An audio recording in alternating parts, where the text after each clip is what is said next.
right, where is it? I literally had it seconds ago, 10 seconds ago. How is it I can't find anything in this workshop?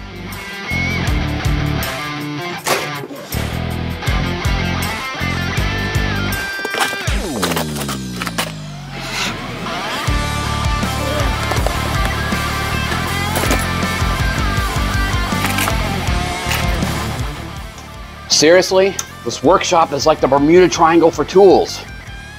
Oh.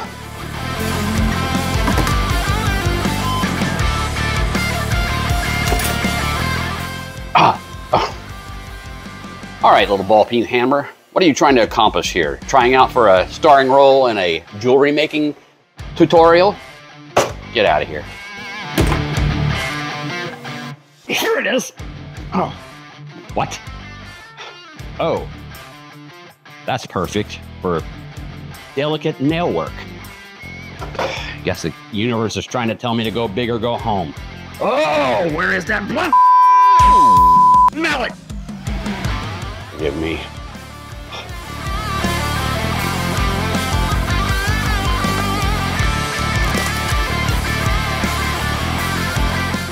Oh, there it is.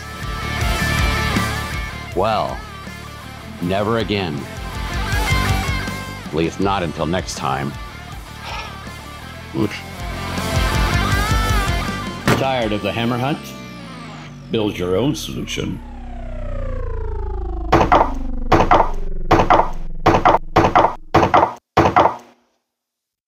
Stick around to see how you can build your own frustration-free hammer holder in just a few steps.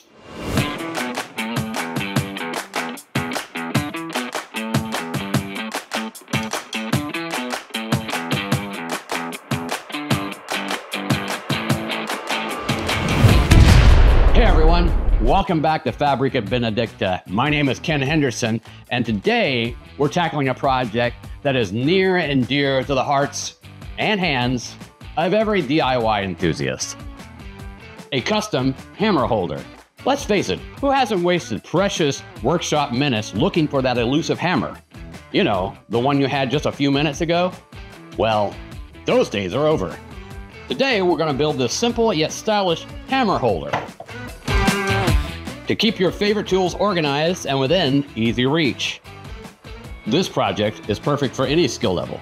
So grab your tools and let's get started. All right, before we get started though, let's take a moment for a prayer.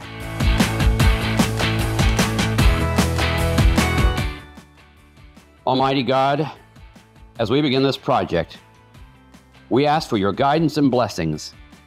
May our hands be steady and our minds focused, just as you guided the hands of the skilled craftsmen who came before us. We also call upon the intercession of Saint Matthias, the patron saint of carpenters and those who work with their hands. Saint Matthias, through your intercession, grant us ingenuity and resourcefulness as we build this hammer holder.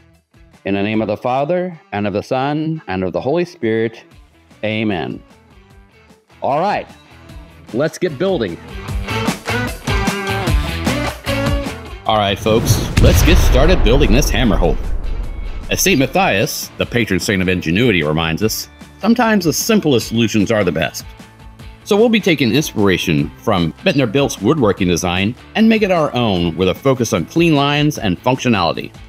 As we dive in, I want to introduce you to Saint Matthias, our patron saint for the project. He was one of the 12 apostles, chosen to replace Judas Iscariot after the betrayal of Jesus. But what makes him particularly relevant to this build is his association with ingenuity and resourcefulness.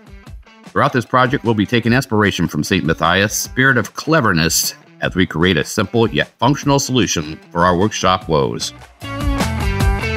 So, with Saint Matthias by our side, let's grab some 3/4 inch plywood and cut out some rough strips. There's no need to be super precise here, but try to get clean cuts. That minimizes waste. There's a reason Saint Matthias is the patron saint of carpenters. He understood the importance of using resources wisely.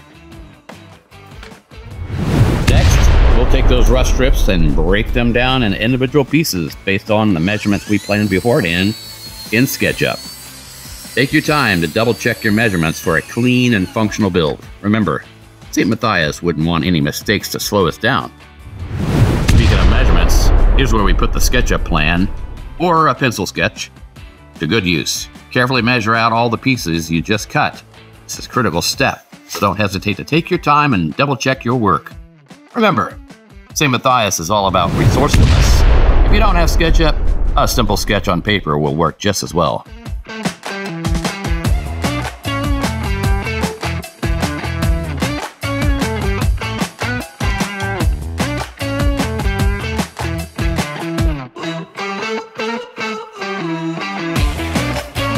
Now that we have all our measurements, it's time to go to the miter saw or bandsaw or whatever saw that is appropriate for the cut and cut each piece to its final size. Clean and precise cuts are key for a professional looking finished product.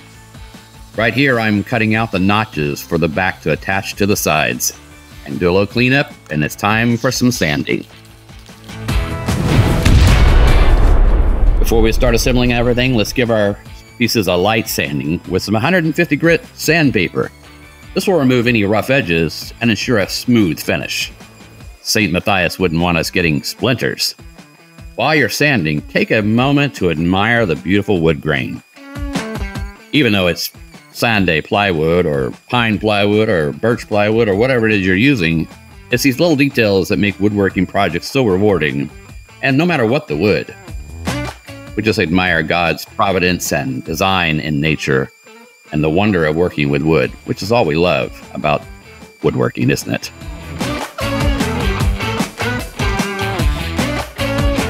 Once everything is sanded, lay out all the pieces on a flat surface.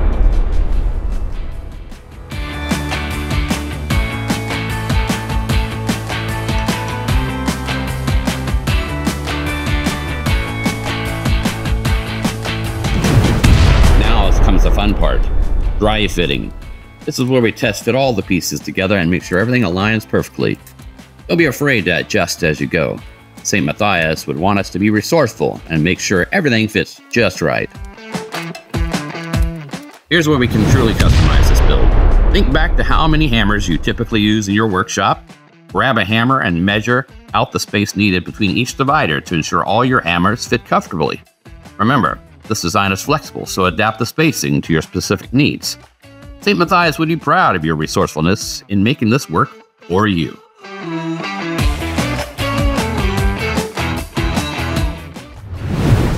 Now that you have your measurements, take the divider pieces and dry fit them in place between the other components. Well, let's see if these dividers will play nicely with each other, shall we? And go.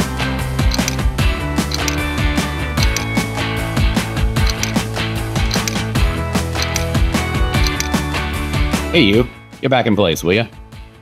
Perfect. Looks like the hammers will have their own happy homes. Once you're happy with the divider placement, it's time for some glue. We'll use a clever technique that combines the strength of wood glue with the quick hold of CA glue. Spread a thin layer of wood glue on most of the contact surface, but leave a small section unglued. Here's where the CA glue comes in. Put a small dab on the unglued area.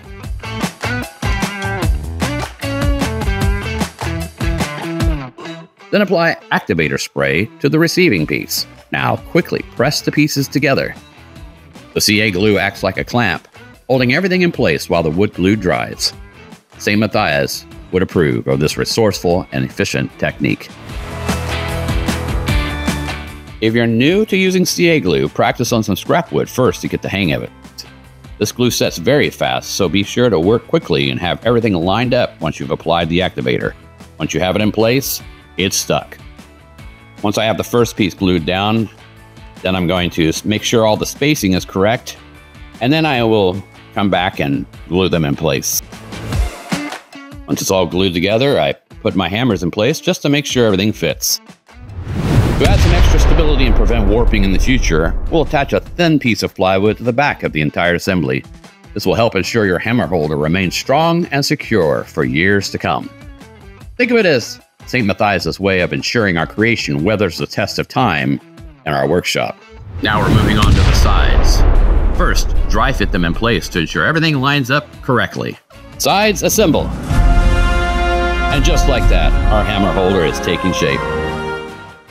Once you're happy with the fit, we'll use our trusty combination of wood glue and CA glue to secure them permanently. This technique provides a strong and quick bond, just what Saint Matthias would recommend for a project that will see daily use in the workshop. For extra peace of mind, let's add a few screws to reinforce the sides. This will provide additional stability and ensure your hammer holder can handle the weight of your tools. Remember, Saint Matthias is all about building things that last.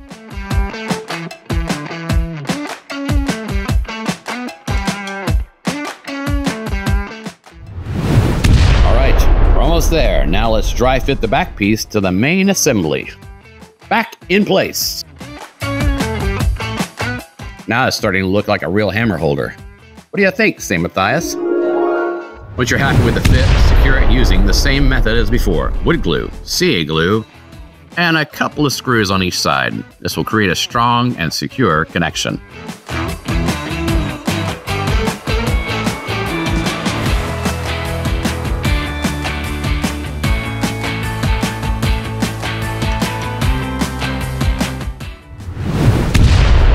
Final step is attaching the cleats. These will allow you to easily hang your hammer holder on the wall. Measure carefully and mark the placement of the cleats, ensuring they're evenly spaced for a balanced hang.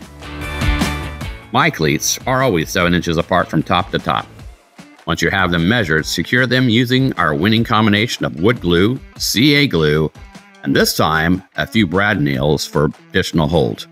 Don't forget to clamp them down for a good strong bond.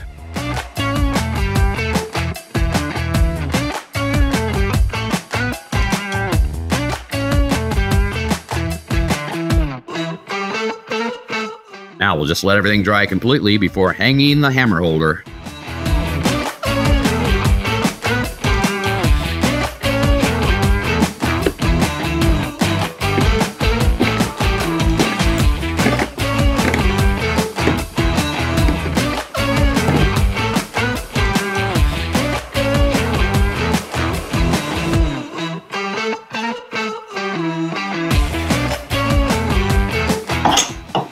And there you have it.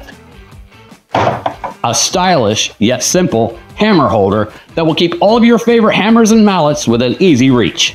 No more searching under piles of wood or bottomless toolboxes for that one mallet you're looking for or that ball-peen hammer. Design is easily customizable. You can adjust it to fit your space or any number of hammers that you have. Feel free to get creative and make it your own. And a huge thanks goes out to Bitner Built, who gave me the inspiration to build this hammer holder.